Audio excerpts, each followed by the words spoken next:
Hello students, welcome to GRD classes. और आज के लेक्चर में हम स्टार्ट कर रहे हैं वेक्टर प्रोडक्ट। कहता है कि फिजिक्स में वेक्टर प्रोडक्ट और स्केलर प्रोडक्ट दो इम्पॉर्टेंट टॉपिक हैं जिसके थ्रू हम स्केलर और वेक्टर क्वांटिटीज के बारे में हम डिफरेंशिएट कर सकते हैं।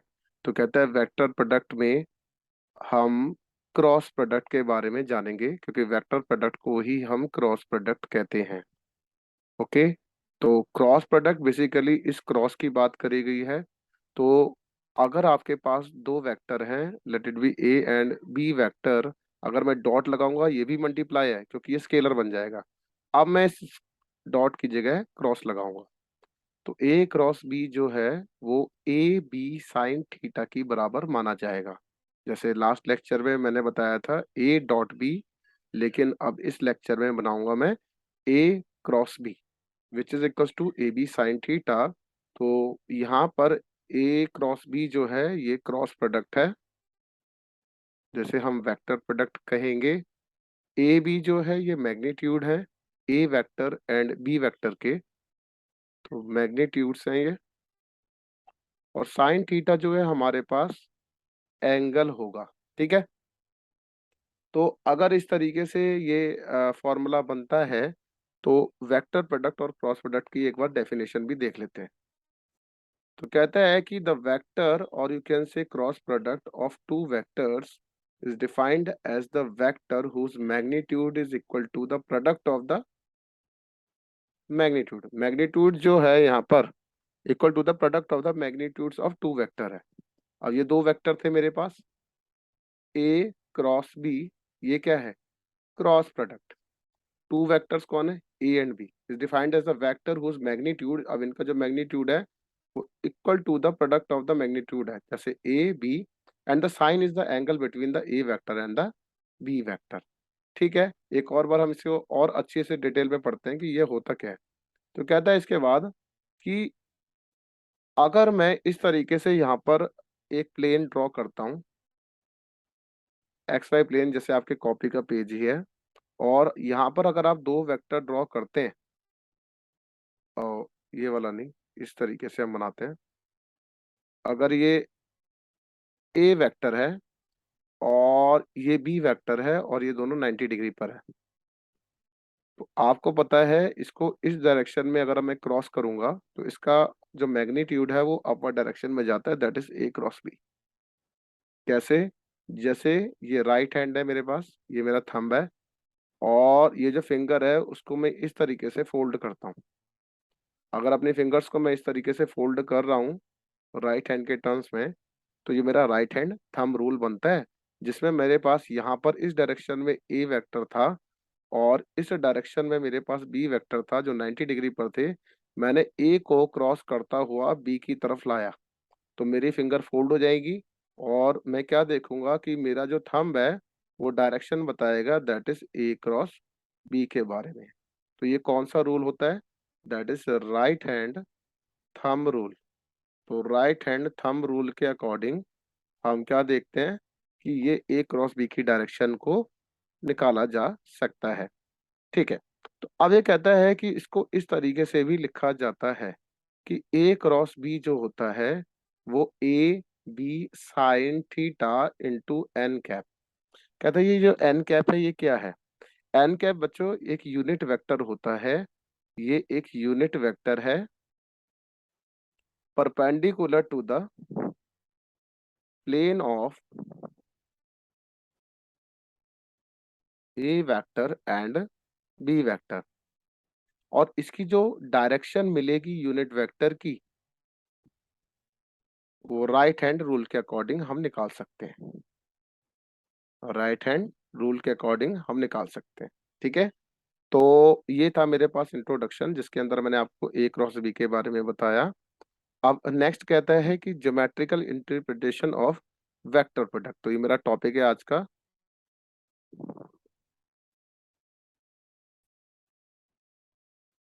जैसा कि यहाँ पर लिखा है geometrical interpretation of vector product, तो मेरे पास यहाँ पर दो वेक्टर हैं जिसको मैंने नेमिंग करी है ओ पी वेक्टर से, जो ये मेरे पास ए वेक्टर है, और ये है ओ क्यू वेक्टर जिसको मैंने बी वेक्टर बोला है बच्चों। ठीक है। तो मेरे पास अगर मेरे पास दो वेक्टर हैं जिनके बीच में अगर एंगल थीटा है, तो मैंने क्या करा है, यहाँ पर एक परपेंडिकुलर ड्रॉ किया है। तो यहाँ पर जो ये जो परपेंडिकुलर वाली साइड जो होती है, अगर मैं यहाँ पर एक वाई एक्सिस ड्रॉ करता हूँ, तो आप सभी बच्चों को मैंने रेक्टेंगुलर कंपोनेंट्स में बताया था कि जहाँ पर थीटा नहीं होता वो वाली साइड साइन थीटा बनती है रेक्टेंगुलर कंपोनेंट्स में। तो अगर ये इस तरीके से दिखाया जाएगा, तो this represent B sine theta, क्योंकि इतनी लेंथ जो है वो इस वाले पार्ट को बता रही है, तो ये वाली साइड भी बी साइन थीटा की बराबर होगी। तो जो बी साइन थीटा है वो क्या है? बी साइन थीटा जो है वो एक मैग्नीट्यूड है बी वेक्टर का, ठीक है, जो परपेंडिकुलर डायरेक्शन में है, ठीक है। तो अगर मैं यहाँ पर ए क्रॉस बी को बताना चाहता हूँ, यहाँ पर अगर मैं ए क्रॉस बी निकालता हूँ, यहाँ पर मैंने नेमिंग कर दी, दिस इज माई एन, और you can say Q N represent B sine theta. Clear? तो मैंने सबसे पहले क्या करा, एक पैरेललोग्राम ड्रॉ किया। ओके, क्या करा, एक पैरेललोग्राम ड्रॉ किया। तो उसके लिए मैंने जैसे ही आपको समझाया है, तो अब मैं क्या करूंगा, यहाँ पर दो वेक्टर ड्रॉ कर लेता हूँ और अच्छे से, कि सो दैट आपको और अच्छी तरह क्लियर हो जाए। तो अगर ये दो वेक्टर हैं, इसको मैं पीछे तक एक्सटेंड कर देता हूँ, और ये एंगल थीटा है। अगर ये मेरे पास बी वेक्टर है और ये मेरे पास ओ क्यू था, और इस तरीके से मैंने एक परपेंडिकुलर ड्रॉ किया था, तो this represent B sine theta, और this represent my A vector, this is O P and this is N. तो मैंने क्या करा है, इस तरीके से एक पैरेललोग्राम ड्रॉ कर लिया। ठीक है बच्चों? तो अगर मैंने एक पैरेललोग्राम ड्रॉ कर लिया, तो इस पार्ट को मैंने आर बोल दिया। कहता है कि suppose we have two vectors, suppose two vectors A vector and B vector are represented by the sides OP and OQ of a parallelogram OPRQ। ठीक है? तो ये मेरे पास गिवन है, क्योंकि मैंने ये यहाँ से मैंने आपको ब्लैक वाला जो पैरेललोग्राम है उसके अकॉर्डिंग मैंने ये लाइन लिखी है। अब इसके बाद कहता है कि है ना, लेट कर लेते हैं कि मेरे पास एंगल पी ओ क्यू जो है वो थीटा को रिप्रेजेंट कर रहा है। तो मैंने क्या करा था, यहाँ पर मैंने कुछ कंस्ट्रक्शन करी है, मैंने क्यू एन एक परपेंडिकुलर ड्रॉ करा है ओपी पर, ठीक है, जो मुझे एक मैग्नीट्यूड की वैल्यू देगा। तो अगर मैं मैग्नीट्यूड निकालना चाहता हूँ ए क्रॉस बी का, तो वो किसकी बराबर आता है, that is A B sine theta. तो यहाँ पर आएगा बच्चों ए बी साइन थीटा आ गया। अगर यहाँ पर ए बी साइन थीटा आ गया, तो आपको क्या नजर आ रहा है कि ए जो है वो मेरे पास ओपी को रिप्रेजेंट कर रहा है, एंड बी साइन थीटा जो है वो, और यू कैन से बी जो है वो किसको रिप्रेजेंट कर रहा है, ओ क्यू को रिप्रेजेंट कर रहा है इनटू साइन थीटा। इस तरीके से भी लिखा जा सकता है। ओके, तो अगर मैं यहाँ से साइन थीटा निकालना चाहता हूँ एक राइट, इस वाले राइट एंगल ट्रायंगल से, तो मेरे पास साइन थीटा जो आएगा परपेंडिकुलर अपॉन हाइपोटेन्यूज आ जाएगा। तो परपेंडिकुलर साइड जो है वो मेरे पास क्यू एन है, और हाइपोटेन्यूज साइड जो है वो ओ क्यू है। तो मेरे पास क्यू एन की वैल्यू आ जाएगी, that is O Q sine theta. ठीक है बच्चों? अगर इस तरीके से समझ में आया, तो ओ क्यू साइन थीटा पूरा पार्ट किसको रिप्रेजेंट कर रहा है, दैट इज क्यू एन को। तो ओ पी मल्टीप्लाई आपने कर दिया Q N, and you know that Q N जो है यहाँ पर किसकी बराबर है, बी साइन थीटा की। तो इसी चीज को ओपी इंटू क्यू एन जो मेरे पास बना है, ये एरिया ऑफ पैरेललोग्राम है। एरिया ऑफ पैरेललोग्राम कौन सा, ओ पी आर क्यू। तो ये भी एक इम्पॉर्टेंट टॉपिक है जो आपको याद रहना चाहिए। तो इस तरीके से मैं एरिया ऑफ पैरेललोग्राम को भी फाइंड आउट कर सकता हूँ। ठीक है ना? तो अब इसके बाद मेरे पास नेक्स्ट है, कहता है कि है ना, अगर मैं ए क्रॉस बी निकाल रहा था, तो मुझे पता है ये क्या है, टू टाइम्स है OP into Q N. OP into Q N जो है ये मैंने हाफ से मल्टीप्लाई और हाफ से डिवाइड करा है, सो दैट मैं एरिया ऑफ ट्रायंगल भी निकाल सकूं। ठीक है ना? तो मेरे पास यहाँ पर देखिए ओ पी और यहाँ पी ओ क्यू, ये ट्रायंगल है ना, पी ओ क्यू। ठीक है। अब ये पी ओ क्यू जो है ये एंगल है थीटा मेरे पास। तो यहाँ पर ध्यान देंगे सभी बच्चे। कहता है कि 2 times of area of triangle P O Q की बराबर ये हो जाएगा। ओके है? तो ये भी है आपको याद रखना है, तो क्योंकि इतना part half into base into height को बताता है, तो हाफ बेस इंटू हाइट करके मेरे पास ये area of triangle P O Q की बराबर बन जाता है। ओके बच्चों। अब इसके बाद नेक्स्ट है, अब मेरे डेली लाइफ में जो फिजिक्स की क्लास 11th में और 12th में जो फॉर्मूले यूज होंगे, तो उसके अकॉर्डिंग मेरे पास सबसे पहले तो मैंने आपको बताया है कि ए क्रॉस बी जो है वो ए बी साइन थीटा है। ओके बच्चों। तो और कौन सी फॉर्मूले मिलेंगे मेरे पास? तो कहता है टॉर्क जो होता है वो आर क्रॉस एफ होता है। मोमेंट ऑफ मोमेंटम, और यू कैन से मोमेंट ऑफ फोर्स है यहाँ पर जो मुझे टॉर्क बताएगी। एक मोमेंट ऑफ मोमेंटम भी होता है जिसे हम एंगुलर मोमेंटम कहते हैं, दैट इज एल।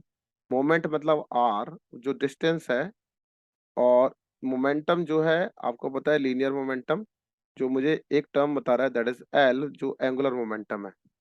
तो इसी को मैं लिख सकता हूँ कि ये मोमेंट, मोमेंट मतलब आर जो है, मोमेंट ऑफ फोर्स, फोर्स मेरे पास कौन सी है, एफ, जो किसकी बराबर है, टॉर्क की बराबर। Same moment of momentum that is P, which is किसकी बराबर, एंगुलर मोमेंटम। तो एंगुलर मोमेंटम जो मेरे पास है वो कैपिटल एल होता है। तो इस पर भी न्यूमेरिकल है हमारे पास।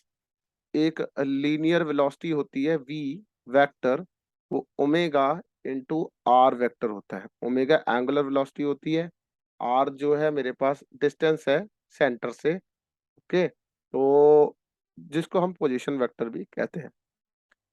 अब मेरे पास कुछ प्रॉपर्टीज हैं, जैसे मेरे पास स्केलर प्रोडक्ट की प्रॉपर्टीज थी, वैसे ही मेरे पास वेक्टर प्रोडक्ट की भी प्रॉपर्टीज हैं। तो देखिए सबसे पहले प्रॉपर्टी है मेरे पास, कहता है वेक्टर प्रोडक्ट जो होता है वो एंटी कम्यूटेटिव होता है।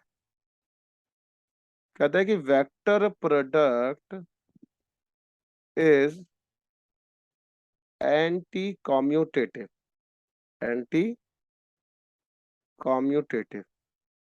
कहता है कैसे?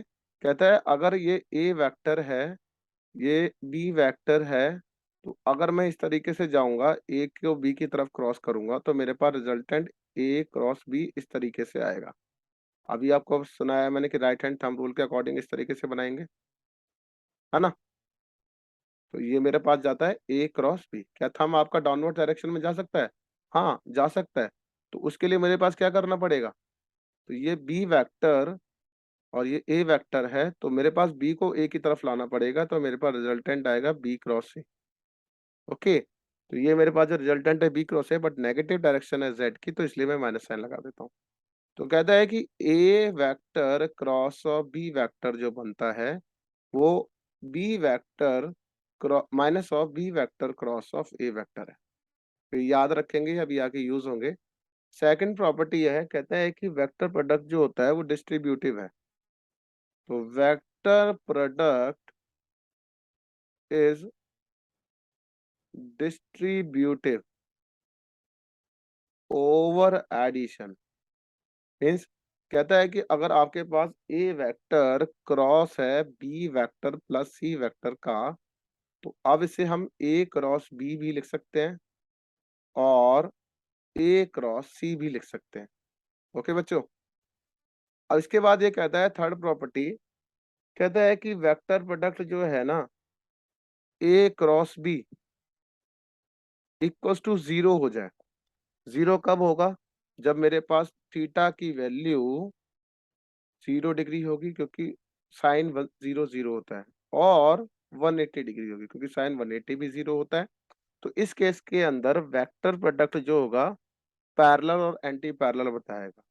तो थीटा अगर 0 है तो इट मीन्स ये पैरेलल होंगे ए एंड बी वेक्टर।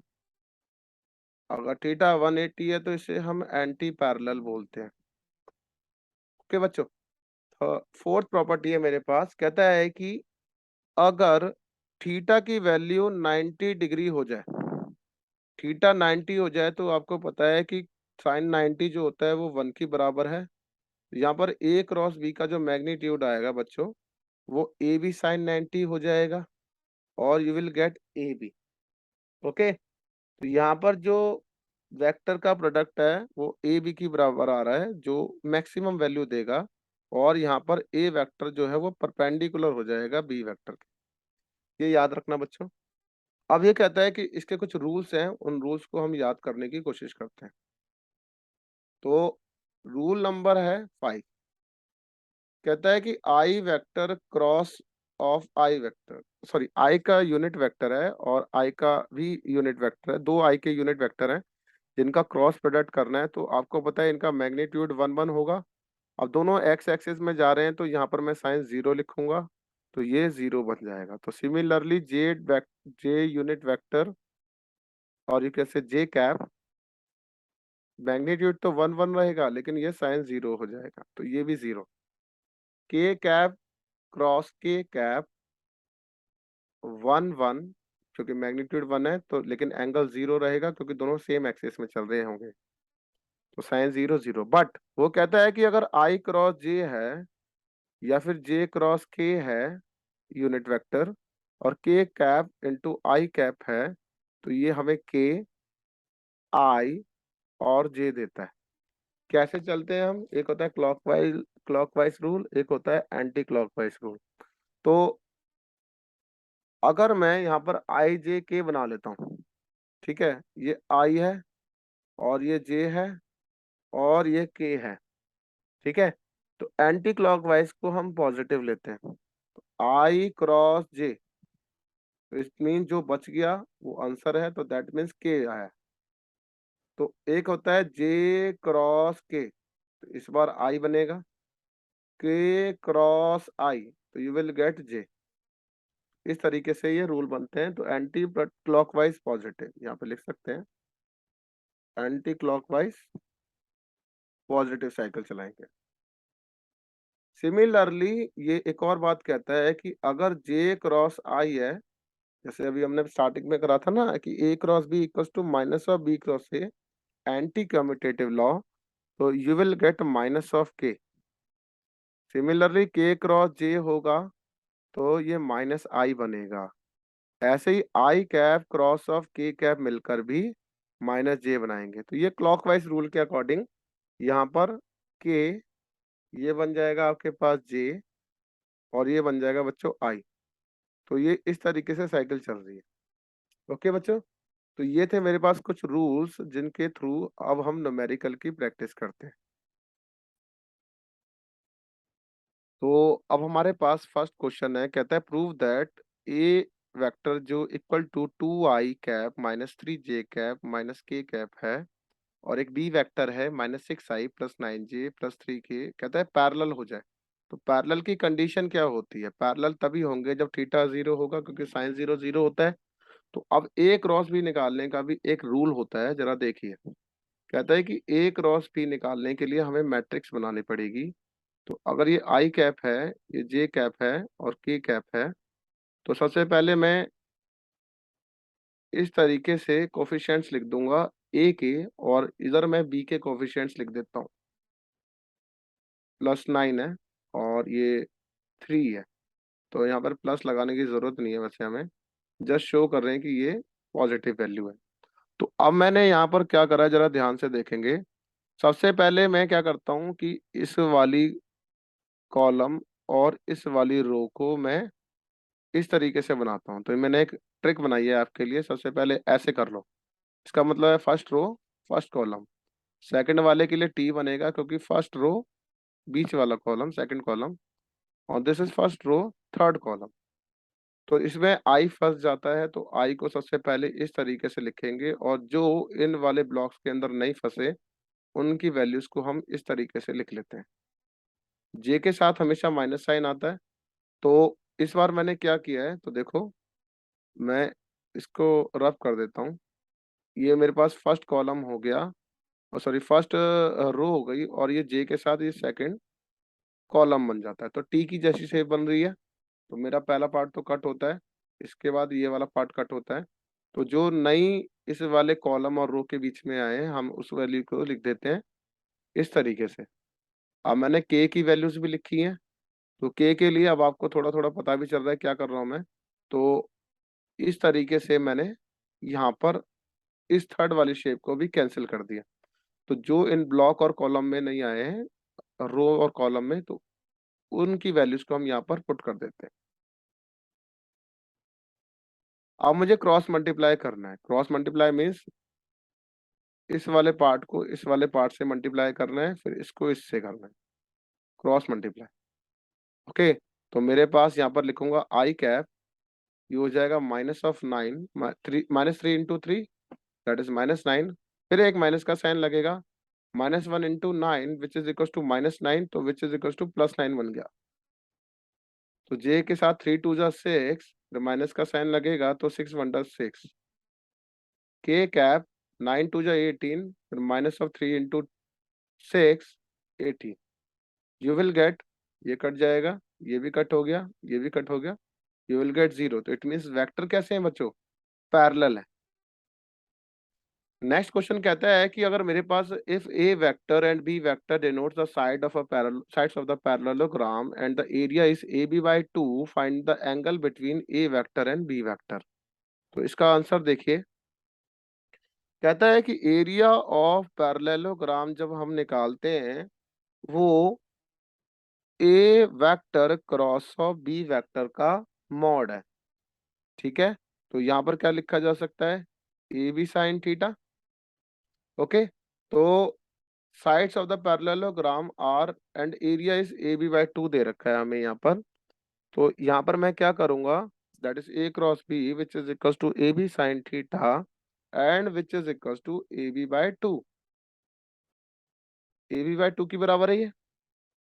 तो अब मैंने क्या कर दिया यहाँ से कि इस ए बी की वैल्यू को इस ए बी की वैल्यू से कट कर दिया, then you will get sine theta half, और थीटा की वैल्यू आ जाएगी दैट इज 30 डिग्री।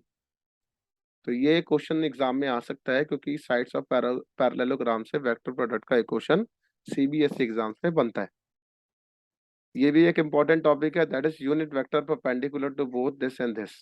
तो अब हमारे पास एक नई टाइप का क्वेश्चन है, कहता है ए क्रॉस बी जो है वो A B sine theta into N cap है। तो unit vector is N cap, हमें जिसकी वैल्यू निकालनी है। एन कैप क्या हो गया बच्चों? A cross B divided by A B sine theta, है ना।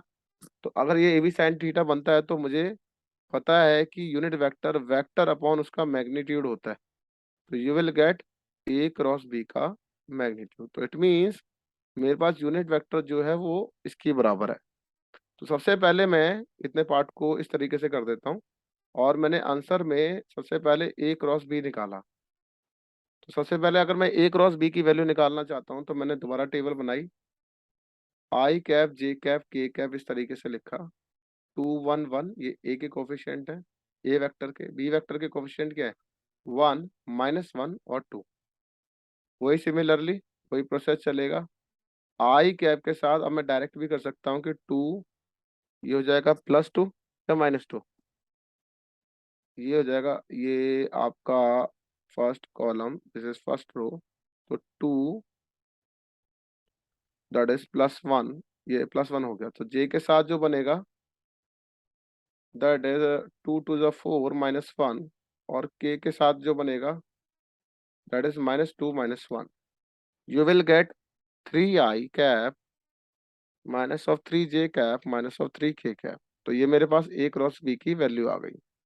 अगर मैं इसी का ये मॉड लेना चाहता हूँ, क्योंकि मुझे मॉड चाहिए, तो ये रूट ऑफ कितना आ जाएगा? 9 + 9 + 9। ये कैसे हुआ? क्योंकि 3 का स्क्वायर, इसी चीज को मैं अगर लिख सकता हूँ 3 का square plus of minus of 3 का square plus of minus of 3 का square, then you will get this which is equal to root of 27, और यू कैन से 3√3।